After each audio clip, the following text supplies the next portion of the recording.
And then you had another group, and you had tanks, and self-propelled artillery. They were just coming onto the beach. As we got in, I ran towards this one chap, and I laid down on Corporal Scaife. But it turned out he was dead. But since I had no weapon, I just grabbed this Sten gun, and I grabbed this small pack. So I made my way to the pillbox on the right. And we got there, and we turned around, and you see the guys were still stuck out in the water. So instinctively, we just grabbed people that were still floating in the water and pulled them as far as we could. Bob and I, we got Corporal Martin. He was moaning in there. We got him up to the pillbox and got him out of under cover. Corporal Martin, who was there, he said, "But hold me, I'm cold." So I was holding him for a while, but he was badly raked with machine gun fire right across his midriff.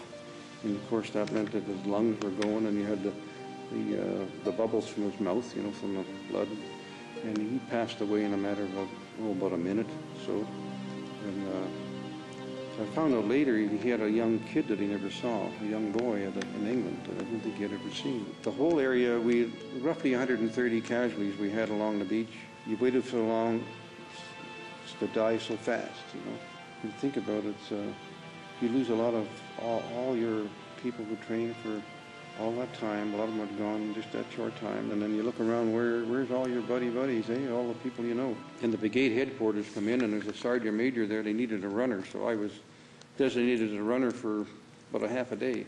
And Bull Kloss, we had a chap that he got mortally wounded, but he went in and they found him in the pillbox with his hands around a German soldier's neck. He died that way, and so did the soldiers.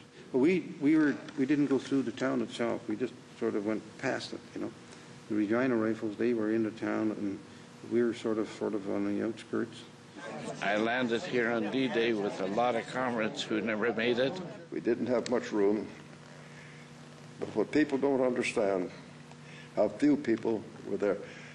In the initial landing, there'd be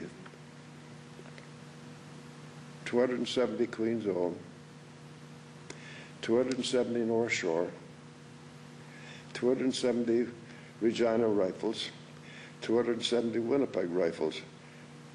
How many is that? A little over 1,000 men. If there had been major opposition, they would have overrun us because we were spread thin. I was on one of the first three craft to land D-Day on Major Charlie Dalton's craft, and he was our commanding officer D-Day.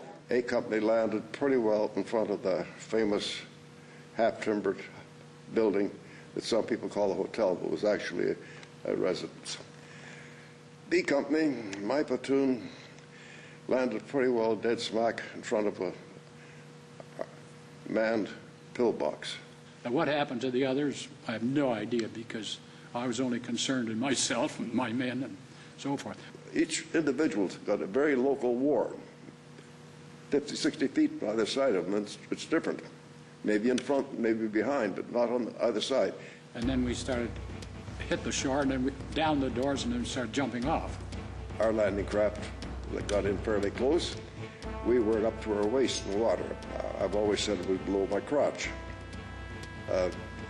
I was hit in the water and knocked off my feet, but most of the guys never got ashore. So I'd take a big run and jumped in the water. And it was fairly deep, not over my head or anything, but I ducked right down, being in the water with just your head showing. And from 200 or 300 yards from the shore, you couldn't even see the person because of the waves coming up and that. The tide was out, so but the tide, they let the ramp down, and we're in pretty deep water. We had a long distance to come in, so we were exposed to enemy fire for quite a while. I'm short, and I was carrying the run gun, and I had to run, and I must have did pretty good because no bullet got me. And looking at all the boys that were being killed because the Germans were up along this wall and they were just killing everybody coming in. You weren't allowed to stop and help anybody. There was still shells exploding all over the place, mortar bombs. I can tell you what bullets going through your clothes feels like. If I'd have been half a step further ahead, I wouldn't be here. See, I was hitting my hand and knocked off my feet. And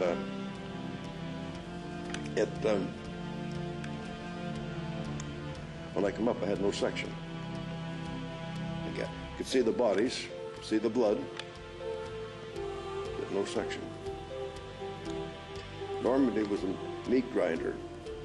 When that ramp hit the sandy beach, there was Major Charlie Dalton standing there with blood streaming down his face. He had been hit in the head. And he said, "Get up to the wall." Well, I was at the wall before he finished the sentence. With all the bombardment, it would appear that the Germans weren't stopped by the bombardment. Then the bunkers started firing at us.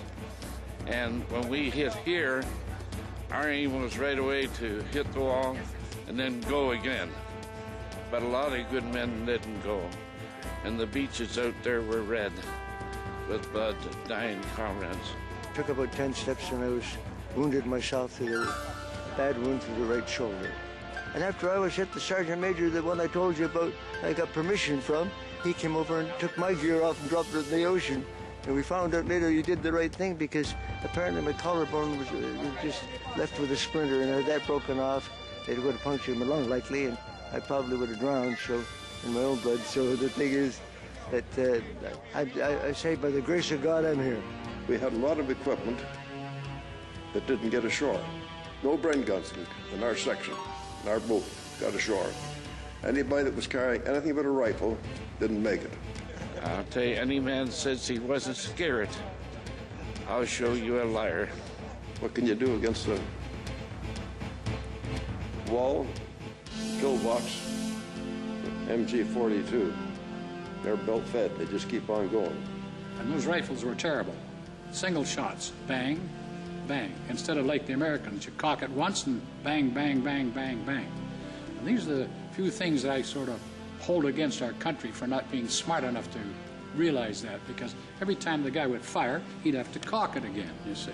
Well, it doesn't give you much of a chance. Of the 10 men in the section, 7 of them were killed, 2 were wounded, and the only man that survived had never done a landing, practice landing before. My friend got to here, and next thing he says, "I'm hit." And I never saw him again till last year. One of our other fellows in B Company there, his name was Stumpy Gordon. Was carrying a flamethrower, portable. The story is that when they hit the shore, they were pinned down by a machine gun, and he was going to be the big hero, so he gets up and he runs and zigzags right up to the bunker and puts the nozzle inside and pulls the trigger, and all there was a stream of liquid come out. He landed in deep water. Flamethrower didn't work. So he had to just lay down, and his buddy Rudy LaBeouf threw a grenade in through the hole and silenced the gun. We had men that did outstanding things, actually charged bunkers. You know what I mean? Men with lots of, shall I say, guts. The whole company was pretty badly decimated. We had over half the battalion's casualties. I believe B Company was, I think it was 63 we lost. So we had a bad day that day. One of the lads, believe it or not, was killed about 3 weeks before we landed, got a Dear John letter. Now, that lady, if you can call her such, would get his widow's allowance. That's something that sticks in your craw. A lot of bad memories here. A lot of bad memories. That's the one I had on D-Day. And as I say, we had 15 minutes to live. And I looked at my watch and I scraped the sand and everything off it. 20 minutes and I'm still alive. So I've kept it ever since. We got up to the wall. That was the main thing. The wall is slowly being filled up now, 8 to 10 feet above and a concave away from you. Most of our ladders were back in the water. We got up to the wall, and there was one of the riflemen from B Company. I think his name was George Grout.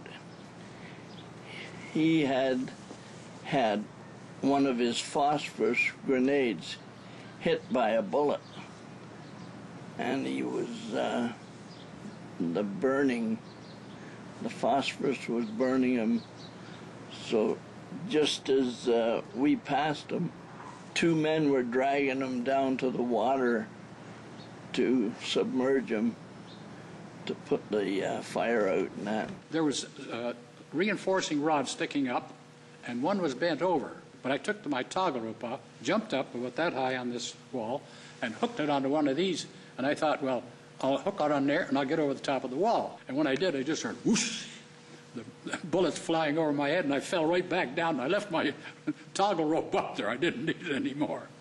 Somebody hollered, there's a hole. I kept creeping up there, and all the time the enemy were trying to get at me because I was still alive. We got through the wall.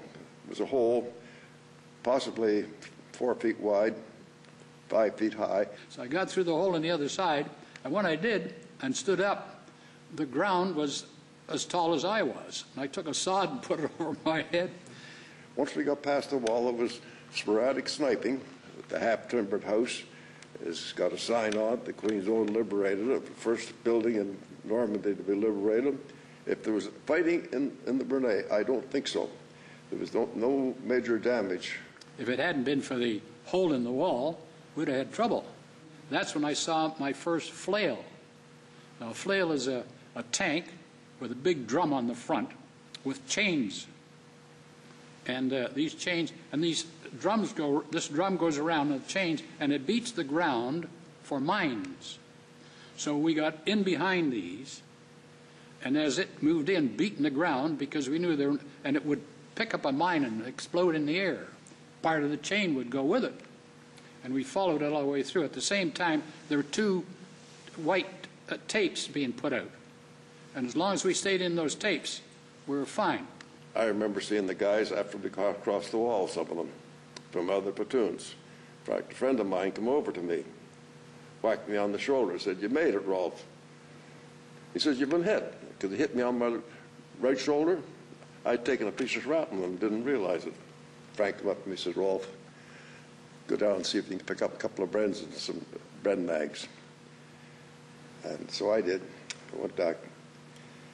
They pretty sad looking beach.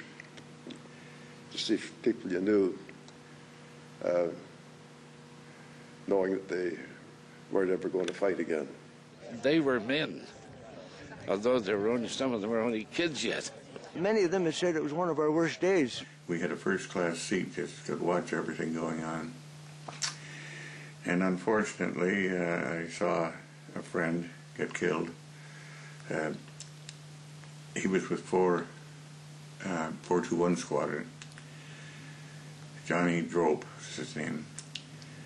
And he got plastered with flak from the ground. He just happened to be looking in his direction. I didn't know who was who. There's so damn many airplanes there. And I saw him climb over the side and jump, and his parachute never opened. Johnny went all the way down and hit the channel, and of course he was killed. Right behind the, what you call them, behind the Winnipeg Rifles, actually. They were the first wave to win, I guess, the Winnipegs, the Canadian Scottish, and the Regina Rifles. A little scary, I guess, because there were shells flying around, and guys were running hither and yon. There was noise, and they were bringing people back because we weren't the actual first wave. When our LCT craft landed, we hit a mine, went up through the ramp on our boat, and we couldn't get our vehicles off. All our walking people get off that time. And then we had a big tank that was on right next to us. He went over and rolled it down enough so we could get the rest of our, so we got all our vehicles off. We fired 200 rounds per gun over Saskatchewan infantry to protect them, so the Germans would go hiding in their serpents.